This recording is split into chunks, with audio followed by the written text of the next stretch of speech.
This is a story of true love and finding love later in life. So, my first experience with true love um, was when I was around 10 years old. Mind you, I grew up in a family where my parents didn't show any love whatsoever. I barely ever saw them kiss, if at all. I think I might have seen them kiss.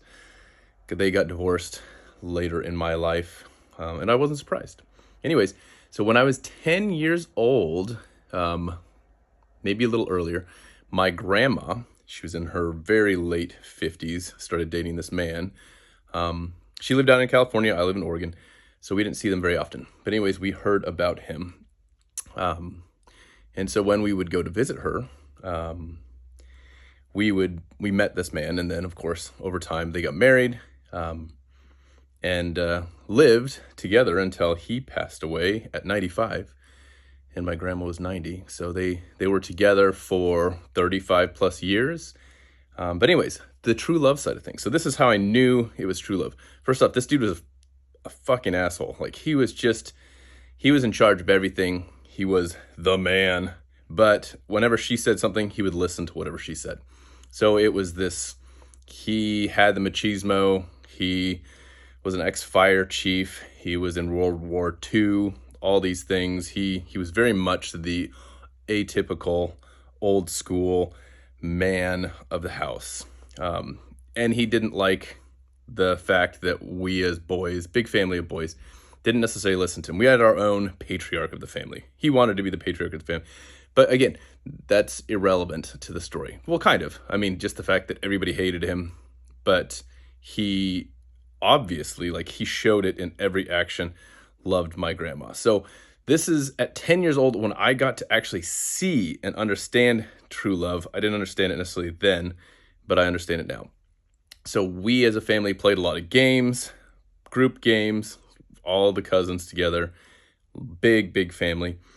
And so a lot of these games required being in a circle and passing something around, like cards, for example. And once you get a group of four of a kind match, then you win, or you get to grab a spoon or something like that. So my grandpa, my step grandpa, would always position himself to the right of my grandma because he always passed to the left.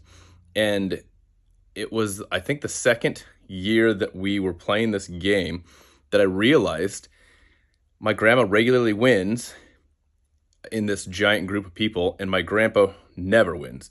And so I happened to be one time sitting next to him, and noticed that as I was passing him cards, he was looking at my hand, he was looking at my grandma's hand, and he was specifically trying to get the cards she needed. He didn't care what cards he was getting. He was purposely giving her the cards. And then, so I noticed that he was cheating to have my grandma win in a group of children. Because he's like, fuck everybody else. All I care about is this woman and her being happy. And she would be like over the moon when she'd win. Like there was nothing in her mind of like, yeah, I'll let my grandkids win. No, she was happy to win. And he would be so happy when she won. She would be so happy when she won. And I noticed that was happening in every single game which you could potentially cheat in.